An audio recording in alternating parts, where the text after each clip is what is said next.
ಅರಣ್ಯ ಇಲಾಖೆ ಅಧಿಕಾರಿಯೇ ಮರ ಕಡಿದು ಸಾಗಾಟ ಮಾಡುತ್ತಿರುವುದನ್ನು ಸ್ಥಳೀಯರು ತಡೆದು ಅಕ್ರಮವನ್ನು ಬಯಲಿಗೆ ಎಳೆದಿದ್ದಾರೆ.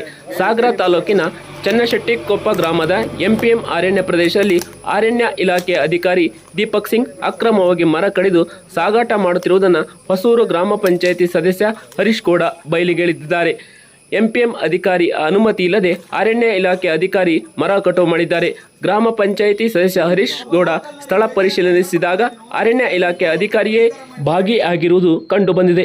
ರೈತರು ಸಣ್ಣ ಪುಟ್ಟ ಮರದ ಕೊಂಬೆಗಳನ್ನು ಕಡಿದರೂ ಕಠಿಣ ಕ್ರಮ ತೆಗೆದುಕೊಳ್ಳುವ ಅರಣ್ಯ ಅಧಿಕಾರಿಗಳೇ ಅಕ್ರಮದಲ್ಲಿ ಭಾಗಿಯಾಗಿದ್ದಾರೆ. ಇವರ ವಿರುದ್ಧ ಕಠಿಣ ಕಾನೂನು ಕ್ರಮ ತೆಗೆದುಕೊಳ್ಳಬೇಕೆಂದು ಮಾಜಿ ಜಿಲ್ಲಾ ಪಂಚಾಯಿತಿ ಸದಸ್ಯ ರತ್ನಾಕರ್ ಹೊನಗೋಡ್ ಆಗ್ರಹಿಸಿದ್ದಾರೆ. ನಮ್ಮ ಅನುಮತಿ ಇಲ್ಲದೆ ಮರ ಕಡಿದವರ ವಿರುದ್ಧ ಕಾನೂನು ಕ್ರಮ ತೆಗೆದುಕೊಳ್ಳಲಾಗುವುದು, ಜೊತೆಗೆ ಕಡಿದ ಮರಗಳನ್ನು ಜಪ್ತಿ ಮಾಡಲಾಗುವುದು ಎಂದು ಎಂಪಿಎಂ ಇಲಾಖೆ ಅಧಿಕಾರಿ ನಾಗಭೂಷಣ್ ತಿಳಿಸಿದ್ದಾರೆ.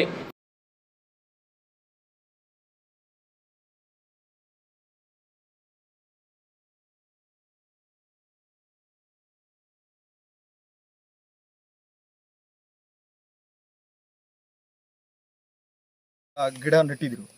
ಈಗ ಫಾರೆಸ್ಟ್ರು ಲೋಕಲ್ ರೇಂಜ್ ಇವರಿಗೆ MPM ರೇಂಜರಿಗೆ ಏನು ಇಂಟಿಮೇಷನ್ ಇಲ್ದೈತಿ, ಪರ್ಮಿಷನ್ನು ತಗೊಂಡ್ಲ ಏನೇನು ಇಲ್ಲ.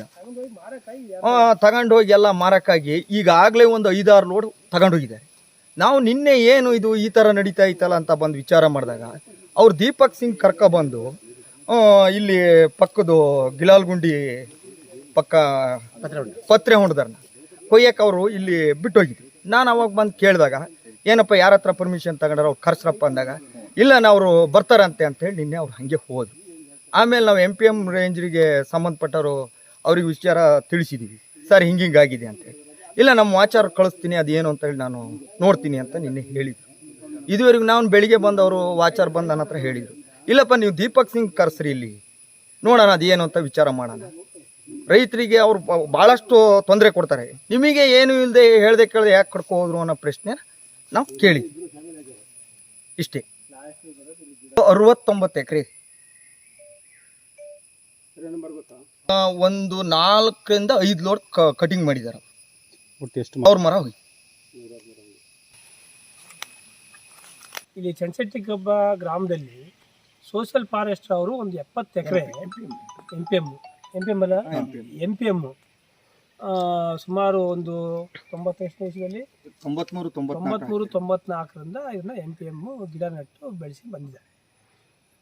ಅದನ್ನ ಊರಿನವರು ಸಹ ಅದನ್ನ ಸಂರಕ್ಷಣೆ ಮಾಡ್ಕೊಂಡ್ಬಂದು ಕಡಿಲ್ದ ರೀತಿ ನೋಡ್ಕೊಂಡು ಅವ್ರ ಜೊತೆಗೆ MPMನವ್ರ ಇಲಾಖೆಯವ್ರ ಜೊತೆಗೆ ಅವರು ಸಹಕಾರ ಜೋಡಿಸಿ ಇಲ್ಲಿ ಹಾಗಾಗಿ ಇಲ್ಲಿ ಇವತ್ತು ಈ MPM ನೋಡಿ ಇಷ್ಟು ನೀಟಾಗಿದೆ. ಎಲ್ಲೂ ಸಹ ಈ ರೀತಿಯಲ್ಲಿ MPMಗಳು ಇರಲ್ಲ. ಅನೇಕ ಸಾರ್ವಜನಿಕರು ಸ್ವಲ್ಪ ಅವರವರ ಉಪಯೋಗಕ್ಕೆ ತಗೊಂಡು ಹೋಗ್ತಾರೆ. ಆದರೆ ಇಲ್ಲಿ ಊರಿನವರು ಮತ್ತು MPM ಇಲಾಖೆಯವರು ಸೇರಿರೋದ್ರಿಂದ ಅದು ಯಾವುದೇ ರೀತಿಯಲ್ಲಿ ಕಡಿತಲೆ ಆಗಿಲ್ಲ. ಆದರೆ ಇತ್ತೀಚಿನ ದಿನಗಳಲ್ಲಿ ಒಂದು ವಾರದಿಂದ ಇಲ್ಲಿ ಒಬ್ಬ ಹೊಸ ರೇಂಜರ್ ಬಂದರು, ಚೌಡಿ ಅಂತ ಬಂದಾರೆ. ನಾನು ಇನ್ನೂ ನೋಡಿಲ್ಲ, ದೀಪಕ್ ಸಿಂಗ್ ಅಂತ. ಅವರು ಬಂದಿರೋ ಫಾರೆಸ್ಟ್ ದೀಪಕ್ ಸಿಂಗ್ ಮತ್ತೊಬ್ಬರು ರೇಂಜರ್ ಬಂದಾರಲ್ಲ, ರೇಂಜರು ಹೊಸ ಒಬ್ಬ ರೇಂಜರು ಬಂದರೆ, ಒಬ್ಬ ದೀಪಕ್ ಸಿಂಗ್ ಅಂತ ಫಾರೆಸ್ಟ್ ಇದ್ದಾರೆ ಅಲ್ಲಿ.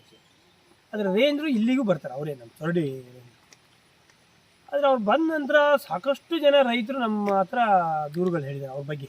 ಒಂದು ಹೆನೆ ಕಡಿದ್ರು ಸಹ ಅಲ್ಲಿ ಬಂದು ರೈತರಿಗೆ ತೊಂದರೆ ಕೊಡ್ತಾರಂತೆ. ಯಾಕೆಂದರೆ ಒಂದೀಗ ಹಳ್ಳಿ ಮಲೆನಾಡು ಭಾಗದಲ್ಲಿ ಮರಗಳು ಅವರೇ ಬೆಳೆಸಿರ್ತಾರೆ, ದೊಡ್ಡ ಆಗುತ್ತೆ, ಅದು ಇನ್ನೇನು ಗಾಳಿ ಮಳೆಗೆ ಬೀಳೋಂಥ ಸಂಭವ ಬಂದಾಗ ಅಲ್ಲಿ ಆ ಮರದ ಹೆನೆ ಕಡಿಯೋದು ಅಥವಾ ಅಂಥ ಸಂದರ್ಭ ಬಂದರೆ ಅದನ್ನ ಕಟ್ ಮಾಡಿ ಸೈಡಿಗೆ ಹಾಕೋದು ಅದೆಲ್ಲ ಸಹಜ ಈ ಮನೆ ಅಕ್ಕಪಕ್ಕ ಇದ್ದಂಥವು. ಆದರೆ ಅಂಥವರಿಗೂ ಸಹ ಈಗಿನ ಬಂದಂಥ ರೇಂಜರು ಯಾವುದೇ ಕಾರಣಕ್ಕೂ ಅವಕಾಶ ಕೊಡ್ತಾ ಇಲ್ಲ. ಸಾಕಷ್ಟು ದೂರುಗಳು ಬಂದಿದೆ ಅವ್ರ ಹತ್ರ ಅವ್ರ ಮೇಲೆ. ಆದರೆ ಇಲ್ಲಿ ಒಬ್ಬ ಆ ರೀತಿಯ ಒಬ್ಬ ರೇಂಜ್ ಆಫೀಸರ್ RF ಅವರು ಇಲ್ಲಿ ಏಕಾಏಕಿ ಬಂದು ಜನ ನಿಲ್ಲಿಸಿ ಆ ಇಲಾಖೆ MPMನವ್ರ ಹತ್ರನೂ ಪರ್ಮಿಷನ್ನು ತಗೊಳ್ಳದೆ ಅವ್ರ ಗಮನಕ್ಕೆ ಬಾರದೆ ಸುಮಾರು 4-5 ಲೋಡಿಗೆ ಒಂದು ವಾರದಿಂದ ಕಟ್ ಮಾಡ್ಕೊಂಡು ತಗೊಂಡು ಹೋಗಿದ್ದಾರೆ. ಇನ್ನೂ ಒಂದು 2 ಲೋಡು ಆಗೋಷ್ಟು ಇಲ್ಲಿ ಕಟ್ ಮಾಡಿದಾಗ ಇದ್ದಾವೆ. ಅಷ್ಟರೊಳಗೇ ಊರವ್ರ ಗಮನಕ್ಕೆ ಬಂದಿದೆ. ಇಲ್ಲಿ ನಿನ್ನೆ ತಡೆದು ನಿಲ್ಲಿಸಿದ್ದಾರೆ, ಇವತ್ತು ಅವರು ಬಂದೇ ಇಲ್ಲ. ನಾವು MPM ಇಲಾಖೆ ರೇಂಜರಿಗೆ ಅವರಿಗೆಲ್ಲ ಸಂಪರ್ಕ ಮಾಡಿದಾಗ ನಮ್ಮ ಗಮನಕ್ಕೆ ತಂದಿಲ್ಲ, ನಾವು ಅವ್ರ ಮೇಲೆ ಕ್ರಮ ತಗೋತೀವಿ. ಈಗ ನಮ್ಮ ಗಮನಕ್ಕೆ ಬರದೆ ಅವರು ಒಂದು ಮರನ ಒಯ್ಯಂಗಿಲ್ಲ ಅಂತೇಳಿ. ಆದರೆ ಎಲ್ಲೋ ಒಂದು ಕಡೆ ಫಾರೆಸ್ಟ್ ಇಲಾಖೆರೇ ರೈತರಿಗೆ ಪಾಠ ಮಾಡೋ ಅಂಥವ್ರು, ರೈತರಿಗೆ ಹೇಳೋ ಅಂಥವ್ರು, ಇದನ್ನೆಲ್ಲ ಇವರೇ ಹೇಳೋ ಅಂಥವ್ರು ಮರದ ಬಗ್ಗೆ ಅವ್ರು ಹೆಂಗೆ ಅಂದರೆ ಸಾರ್ವಜನಿಕ ತಿಳುವಳಿಕೆ ಇರಲ್ಲ, ರೈತರ ತಿಳುವಳಿಕೆ ಇರಲ್ಲ. ಅವರಿಗೆ ಹೇಳಬೇಕು ಈ ರೀತಿಯೆಲ್ಲ ಹಿಂಗೆ ಹಾಳು ಮಾಡಬೇಡ್ರಿ, ಮರದ ಇಷ್ಟು ಅವಶ್ಯಕ ಮಹತ್ವ ಇದೆ ಅಂತೇಳಿ. ರೈತರಿಗೆ ಮಾತ್ರ ಇವರು ಶೋಷಣೆ ಮಾಡೋದು. ಇವ್ರು ಬಂದು ಲೋಡ್ಗಟ್ಟಲೆ ಇಲ್ಲಿ ವಾರದಲ್ಲಿ ಜನ ಬಿಟ್ಟು ತಗೊಬಂದು ಬಿಟ್ಟು ಹೇಳ್ದೆ ಕೇಳಿದ ಒಂದು ಬೇರೆ ಇಲಾಖೆ ಮರ ಕಡ್ಕೊ ಹೋಗ್ತಾರೆ ಅಂದರೆ ಇವ್ರು ಯಾವ ರೀತಿಯ ಆರ್ಎಫ್ ಅವರು. ಅದಕ್ಕಾಗಿ ಇವ್ರ ಮೇಲೆ ತಕ್ಷಣವೇ ಫಾರೆಸ್ಟ್ ಇಲಾಖೆಯವರು ಅವ್ರ ಮೇಲೆ ಕ್ರಮ ತಗೊಳ್ಬೇಕು, ಅವ್ರನ್ನ ಅಮಾನತು ಮಾಡಬೇಕು. ಮತ್ತು MPM ಅವರು ಇಲ್ಲಿ ಎಷ್ಟು ಲೋಡ್ ಹೋಗಿದೆ ಅಂತೇಳಿ ಊರಿನ ಸಹಕಾರ ತಗೊಂಡು ಅದನ್ನು ದಂಡ ಹಾಕಬೇಕು, ಅವ್ರ ಮೇಲೆ ಕ್ರಿಮಿನಲ್ ಕೇಸ್ ಸಮೇತ ದಾಖಲು ಮಾಡಬೇಕು ತಕ್ಷಣವೇ ಈ ಕ್ಷಣದಿಂದಲೇ. ಯಾಕೆಂದರೆ ಇಲ್ಲಿ ಪಾಪ ಇಲ್ಲಿ ಗಾರ್ಡ್ರು ವಾಚರ್ ಇದ್ದಾರೆ MPM ದೇವೇಂದ್ರಪ್ಪ ನಾಗರಾಜ್, ನಮ್ಮ ದೇವೇಂದ್ರಪ್ಪ ನಾಗರಾಜ್ ಅವರು ಪಾಪ ಅವರಿಗೂ ಗೊತ್ತಿಲ್ಲ, ಅವರು ಅಸಹಾಯಕರು. ಒಬ್ಬ ರೇಂಜರು ಬರ್ತಾರೆ, ಜನ ಬಿಡ್ತಾರೆ, ಕರ್ಕೊ ಹೋಗ್ತಾರೆ ಅಂದರೆ ಅವರೆಲ್ಲ ಮೇಲೆ ಅವೆಲ್ಲ ಮಾತಾಡಿದಾರಲ್ಲ ಅಂತ. ನಾವು ಇಲ್ಲಿ ಬಂದು ರೇಂಜ್ರಿಗೆ ಮಾತಾಡಿದಾಗಲೇ ಅವರಿಗೂ ಮಾಹಿತಿ ಇಲ್ಲ. ಆದರೆ ಒಂದು ಫಾರೆಸ್ಟ್ ಇಲಾಖೆ ರಾಜಾರೋಷವಾಗಿ ಈ ರೀತಿ ನಡೀತಾ ಇದೆ ಅಂದರೆ ಅಕ್ರಮ, ಹಂಗಾರೆ ಇಡೀ ಅವ್ರ ವ್ಯಾಪ್ತಿಯಲ್ಲಿ ಏನು ನಡಿಬೋದು? ಆ ಕಾರಣಕ್ಕೋಸ್ಕರನೇ ಈ ಅಕ್ರಮಗಳಿಗೆ ಕಡಿಮೆ ಎಲ್ಲ ಒಂದು ಕಡೆ ಪಬ್ಲಿಕರ್ಸು ಫಾರೆಸ್ಟ್ ಇಲಾಖೆ ಜೊತೆ ಭಾಳ ಚೆನ್ನಾಗಿದ್ದರೆ ಇದಕ್ಕೆಲ್ಲ ಕಡಿವಾಣ ಬಿಡ್ತೈತೆ ಅಂತೇಳಿ ಅವರು ಬಂದ ಕೂಡಲೇ ರೈತರನ್ನ ಆ ರೀತಿಯ ಶೋಷಣೆ ಮಾಡೋದು. ಯಾರೂ ಬರಬಾರ್ದು, ನಾವು ಹೋದಲ್ಲಿ ಮಾಹಿತಿ ಅವ್ರಿಗೆ ಗೊತ್ತಾಗಬಾರ್ದು ಅಂತ. ಆ ಕಾರಣಕ್ಕಾಗಿ ಈಗ ಚೊರಡಿ RF ಅನ್ನು ತಕ್ಷಣವೇ ಈ CCF ಅವರು ಅವ್ರನ್ನ ಅಮಾನತು ಮಾಡಬೇಕು. ಅಮಾನತು ಮಾಡಿ ಅವ್ರ ಮೇಲೆ ಕ್ರಿಮಿನಲ್ ಕೇಸ್ ಹಾಕಬೇಕು ಮತ್ತು ದಂಡನೂ ವಸೂಲಿ ಮಾಡಬೇಕು. ಇಲ್ಲದೆ ಹೋದರೆ ನಾವು ಮುಂದಿನ ವಾರ ಅವ್ರ ಮೇಲೆ ಎಲ್ಲರೂ ಒಂದು ಕ್ರಮ ಆಗದೆ ಹೋದರೆ ಮುಂದಿನ ವಾರ ನಾವು CCF ಆಫೀಸ್ ಹತ್ರ ಈ ಗ್ರಾಮಸ್ಥರು ಸೇರಿ ನಾವಲ್ಲಿ ಪ್ರತಿಭಟನೆ ಕೂರ್ತೀವಿ. ಯಾಕಂದರೆ ಒಂದು ರೈತರಿಗೆ ಅಲ್ಲಿ ಉದಾಹರಣೆ ಮೊನ್ನೆ ಇವ್ರು ಬಂದ ಮೇಲೆ ಈ ಕುಣೆ ಹೊಸೂರು ಹತ್ರ ಅವರು ಸುಮಾರು ಮುಳುಗಡೆಯರು ಒಂದು 50-60 ವರ್ಷದಿಂದ ಅಲ್ಲಿದ್ದಾರೆ. ಅವರು ಪಾಪ ಅವ್ರ ತಲೆಕಟ್ಟಿಗೆ ಫಾರೆಸ್ಟು ಯಾವಾಗ 30 ವರ್ಷದ ಹಿಂದೆ ಫಾರೆಸ್ಟ್ನಲ್ಲಿ ಟ್ರೆಂಚ್ ಹೊಡೆದು ಅವ್ರಿಗೆ ಬಿಟ್ಟಿರೋ ಜಾಗ. ಅದರಿಂದ ಈಗ ಅದೇನಾಗುತ್ತೆ, ರೈತರು ಒಂದು 4 ವರ್ಷ ಜಾನುವಾರು ಮೇಯಿಸ್ತಾರೆ, ಅಲ್ಲಿ ಗಿಡ ಬೆಳೀತವೆ, ಅವು ಸ್ವಲ್ಪ ದೊಡ್ಡ ಆಗುತ್ತೆ. ಮತ್ತು 4 ವರ್ಷ ಅಲ್ಲಿ ಸಾಗುವಳಿ ಮಾಡಿರೋದು ಅದನ್ನು ಬಿಡ್ತಾರೆ ಮೇಯ್ಸೋಕ್ಕೆ ಜಾನುವಾರು ಎಮ್ಮೆಗೆ, ಪಕ್ಕಕ್ಕೆ ಮತ್ತೆ ಅದನ್ನ ಮಾಡ್ಕೊತಾರೆ. ಈ ನಿಟ್ಟಿನಲ್ಲಿ ಮಾಡ್ಕೊಂಡಂಥ ಜಾಗನ 1-1.5 ಎಕರೆನ ತೋಟಕ್ಕೆ ಅಟ್ಯಾಚ್ಮೆಂಟ್ ಇರೋ ಅಂತಂದ ಮೊನ್ನೆ ಪಾಪ ಶುಂಠಿ ಬಿಟ್ಟಿಲ್ಲ ಅವರಿಗೆ. ಇದೊಂದೇ ಉದಾಹರಣೆ ಅಲ್ಲ, ನಾವು ಉದಾಹರಣೆ ಕೊಟ್ಟದ್ದು ಅಷ್ಟೇ, ಇಂಥ 100 ಇದ್ದಾವೆ. ಆದರೆ ಈ ಇಲಾಖೆಯವರು ರೈತರಿಗೆ ಮಾತ್ರ ಹಂಗೆ ಮಾಡಿ, ಈ ಇಲಾಖೆಯೇ ಒಬ್ಬ ಇಲಾಖೆಯೇ ಹಿಂಗೆ ತಪ್ಪು ಮಾಡಿದ್ರೆ ಹಂಗೆ ಇವ್ರ ಮೇಲೆ ಏನು ಕ್ರಮ?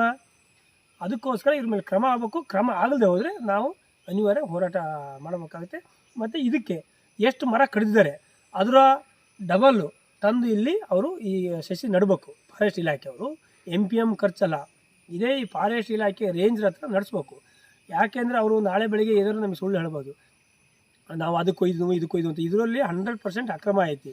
ಬೇಲಿಗೆ ಅಂತ ಒಂದು ಲೋಡ್ ಹೋಗಿದ್ರೆ ದಾಂಡೇಲಿಗೋ ಅಥವಾ ಬೇರೆ ಕಡೆ 10 ಲೋಡ್ ಹೋಗಿದೆ, ಇದರಲ್ಲಿ ಅಕ್ರಮ ಆಗಿದೆ. ಆ ಕಾರಣಕ್ಕೋಸ್ಕರ ಅವ್ರ ಮೇಲೆ ತನಿಖೆ ಮಾಡಬೇಕು. ಉನ್ನತ ಮಟ್ಟದ ಫಾರೆಸ್ಟ್ ಇಲಾಖೆಯಿಂದ ತನಿಖೆ ಮಾಡಬಾರ್ದು. ಇವತ್ತಿನ ಕಾಲದಲ್ಲಿ ಏನಾಗ್ಬಿಟ್ಟಿದೆ ಅಂದರೆ ಇಲಾಖೆರೆಲ್ಲ ಮತ್ತು ಇಲಾಖೆ ಗೌರವ ಧಕ್ಕೆ ಆಗುತ್ತೆ ಅಂತ ಅವರೆಲ್ಲ ಮತ್ತೆ ಮುಚ್ಚಾಕ್ತಾರೆ. ಥರ್ಡ್ ಪಾರ್ಟಿ ಕಂದಾಯ ಇಲಾಖೆನೋ ಅಥವಾ ಪೊಲೀಸ್ ಇಲಾಖೆನೋ ಅಥವಾ ಬೇರೆ ಇಲಾಖೆಯಿಂದ ಅದನ್ನು ತನಿಖೆ ಮಾಡಿಸಿ ಆದಮೇಲೆ ಕ್ರಮ ತಗೋಬೇಕು ಅಂತ ಈ ಮೂಲಕ ನಾನು CCF ಅವರಿಗೆ ಹೇಳಕ್ಕೆ